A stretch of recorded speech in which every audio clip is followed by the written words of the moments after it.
Yo, what is good, my anime people? What is good, yo? Alright, let's talk about it, please.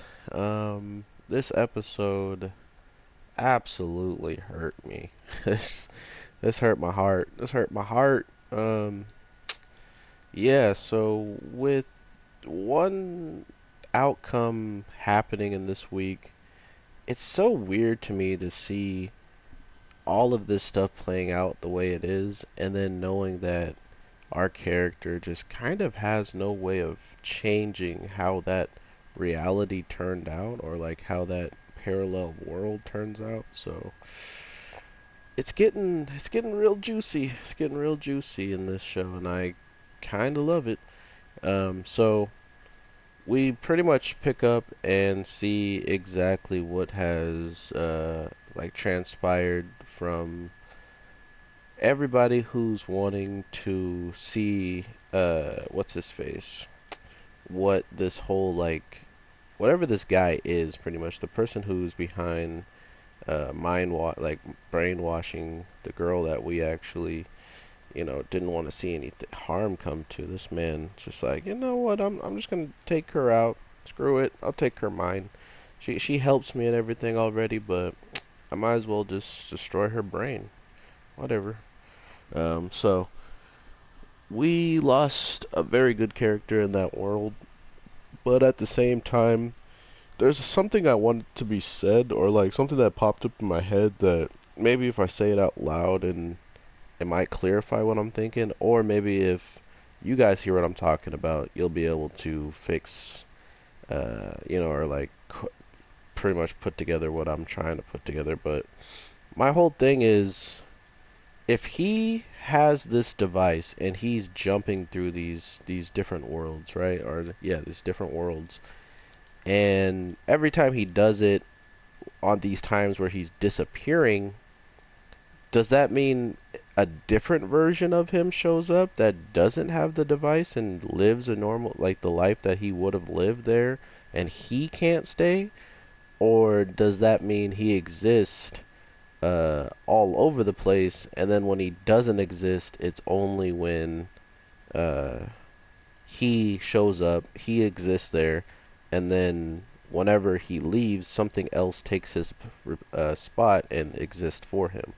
It's it's one of the things that are kind of like itching the back of my head right now, because if it wasn't the case and all of them have this device and all of them can pretty much go out and find whoever is making uh, the problems for his like overall, it just, I don't know, it's really rattling me to try to figure out who could be behind um, be behind how he's going to multiple parallel worlds, and for some reason when he fixes something or he gets it all settled, he can't even stay in that world. So I don't know. This show's definitely got me using my brain a lot, trying to figure out what could be possible overall with that.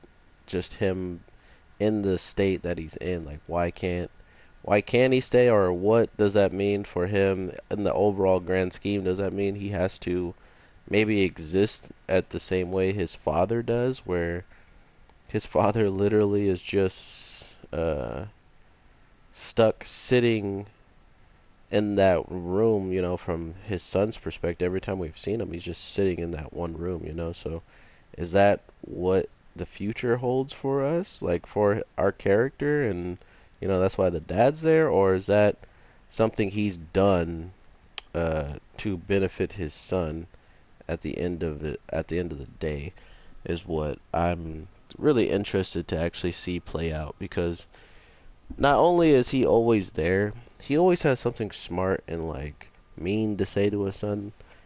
And the things that he could say, you would, like the things you would imagine him to say in these situations where everything's breaking loose, and people are about to die if you don't get certain things right, or your new mom's gonna die in some way.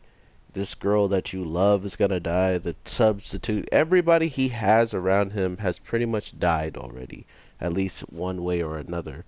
And that's kind of what he has to look forward to in any of these timelines that he's visited. Not only just visited, but that he could be potentially staying in. Like, what if he stays in a future or a world that has no one in it, uh, like his father, or he is in a world where all of those people had to like sacrifice themselves or something. You know what I mean? Like, it's getting really, really juicy, and I love that aspect of this show that I can't really call out what could even possibly happen for the end game of this. I mean, we got a guy who supposedly is the ringleader of all of this and hypnotizing somebody to the point of they have to take themselves out to feel as if they're not going to be in the way of someone else. That's how deadly or like threatening this person is with the power that he has. So pretty good build up for that aspect of the story. Um, Not to mention the fact that whoever pretty much gets in the position to try to save, like whoever was going to get this reactor. I mean, does this mean in every timeline or every world that his father got that device to him on time, and none in those worlds he got it taken away from him?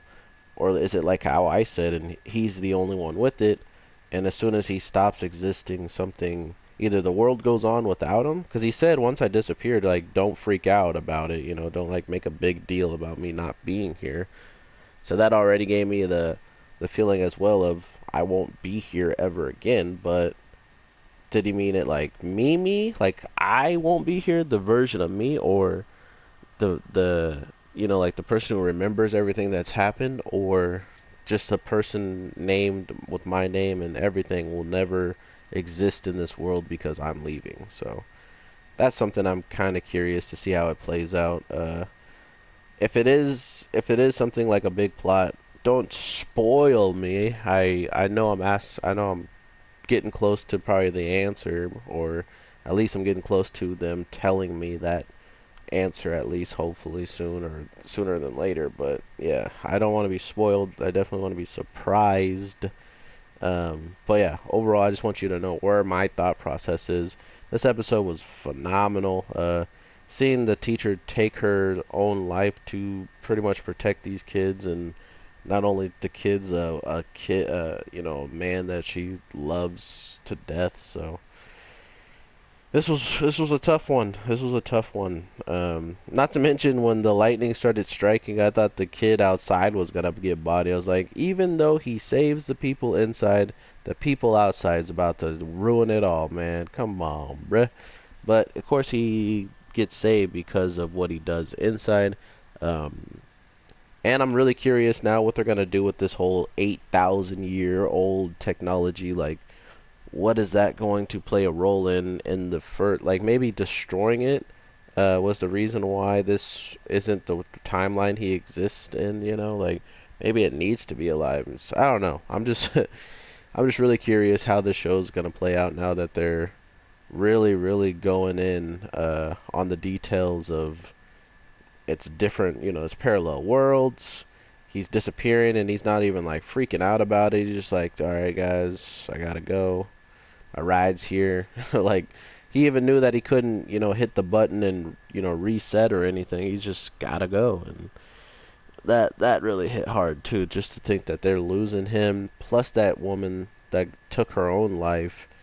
And that, like, where he's leaving is a messed up like timeline of where he's going back to, where everybody's alive and okay. So I'm really interested in this show, man, and I'm really glad they're going into like full detail with how many episodes they're actually giving us. So really looking forward to what you guys have to say.